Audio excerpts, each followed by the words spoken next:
So if you guys aren't familiar with Justin Mylo, he has a couple of songs with Martin Garrix, and his songs are just so melodic, and the leads are always really big and in your face. And he said it himself that he's not a big sound design guy, and he really focuses on having a strong lead melody. And before I begin, I just want to let you guys know that all the sounds in this video are from my new pack, Fresh Future Bounce. So you guys can definitely check that out down below at my website, and there's also a free version too. So you guys can definitely check it out, but let's dive into it. So like I was saying before, his leads are really emotional, and I think there's a couple reasons for that. One being that a lot of his leads are call and response melodies. So that's the call or the question, and then the answer comes after that. And I have touched on this a couple times in the past, but basically, I just think it brings out a lot of emotion in the song. It really feels like you're having a conversation within the actual melody. And another thing that's really interesting to me is how abrupt the changes are in the melody. Instead of having a melody that's really close to each other, a lot of the notes are far away. So we go from this F to the A sharp, and then we jump a whole octave up, which in my opinion is kind of unorthodox because people always say to keep the melodies kind of close, but it doesn't matter here. So we're jumping from this A sharp a whole octave up, 12 semitones up, and I just feel like that makes for like a really moody melody. If you guys think about, like, say you're having like an argument with somebody and it's kind of chilled out, like a normal argument maybe, and then someone just screams. That's kind of what's happening here, and it just makes for such like an emotional roller coaster. So basically, don't be afraid to do things that some kind of production guru would say, like, don't do that, that's against the rules. As we all know, there are no rules when you're making melodies or any types of music. So the lead layering is really interesting here. We're gonna have a couple types of leads, or actually 3 types, which are gonna really just make one big sound. One is being a couple wide layers, so these first 2 are like the wide layers. And most of the sounds here are gonna be pretty simple. So we have a couple saw waves here with a little bit of detune, and that's really it. I have this LFO on the PWM down here, which kind of just gives it a little bit of movement. So the second layer is pretty much the same thing, except that it's a little more plucky. So if I actually put the sustain up, it's essentially the same thing, but we have the sustain down, which kind of makes it a little more pluckier. And this next lead is going to be like a punchy center layer.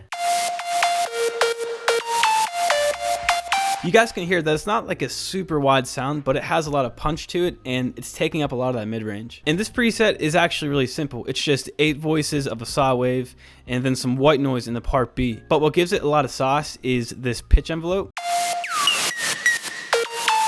Just a little bit like that gives you that nice punch you're looking for. And then the next lead is actually just a white noise attack lead.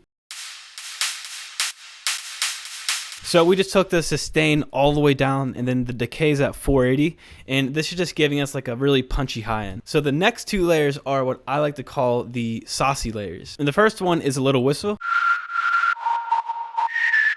All we're essentially doing here is getting some white noise in the noise oscillator, and then in the filter, we're using a bandpass 24, resonance is jacked all the way up, and then we have key tracking on, and the frequency is at 440. And that just makes it so when we play a note, it's actually in key, because it's resonating so high that it makes like a sine wave. But it's like a dirty sine wave because we have some noise on here. And if I play the leads without that, that makes the biggest difference. Just to give it a little bit of realness. And that's what I'm trying to do with these the saucy layers, because the whistle is like a realistic human element, and then we have like this vocal lead. And then for the processing, I just have some OTT, some EQ to get that low end out of there, and then a little boost here just to give it a little more meat. And then probably the biggest thing here is the fruity P controller with the reverb. And what we're doing with this is we're ducking out the reverb when the lead is playing. And if I actually turn the P controller off, it just gets so muddy. And if we look at the mixer here, we can tell that when the lead's playing, it's ducking out of the way. It's basically filling up all those gaps so it's not getting lost in the entire mix. And to do this, it's honestly really simple. Just open up a Fruity P controller in the mixer, put your reverb to 100% wet like this, and then you can right click on that reverb mix, link to controller, go to P controller, do the peak, and then invert that. And that'll make it so when the dry signal is playing, it will duck away that reverb. And then I have a serum effect chain, which is just being automated in that transition. And then some fruity balance, which is just making the lead really tight. You guys hear it's just ducking the lead out of the way sometimes, just so it kind of gives us like a really groovy feel. It just adds a little bit extra to make the mix really tight. So the rhythm of the drop bass is going to be the exact same as the lead. And that's something I struggled a lot with back in the day, because I always thought like, what should I make the rhythm of the bass? And all you have to do is pretty much make it the same as the lead. And if you can't really think of a drop lead, make the rhythm of the bass first and then create a lead on top of that. That's what I do sometimes when I'm kind of stuck when I'm making like a melody or something. And there's just 4 layers to this. The first one's like a mid bass layer, giving us some like dirty tonality. It's just the Monster 1 wavetable from Serum with a little bit of detude. Then we're moving the wavetable position with envelope 2 right here, just to give it some movement, because if we take it off, it's just that one frame of the wave. So if we put it back on, it just adds a little bit of movement. Then we have the sub bass. And a lot of the thickness of this comes from the plugin R-Bass, which if you guys don't know this, it basically just distorts that low end and it just makes it really smooth. So with and without, it adds such like a nice low end distortion to it. And then I have this bass stab on each bar.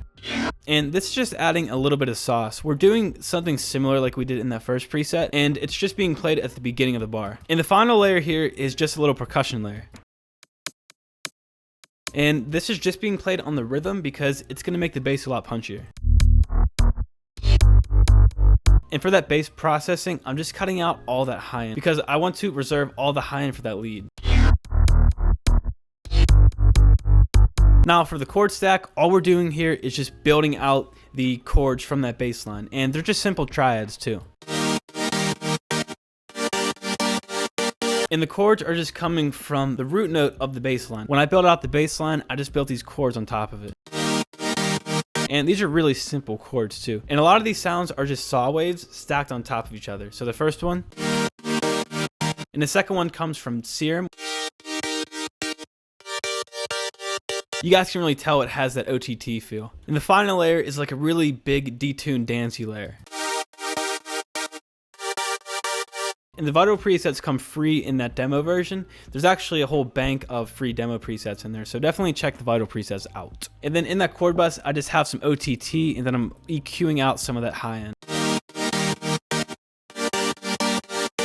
Because like I said before, that high end is really reserved for that lead. So we want the lead to punch through the mix a lot. And the drums are just going to really give us all the support and groove. And we don't need to go next level with it because it's just a standard 4 on the floor song.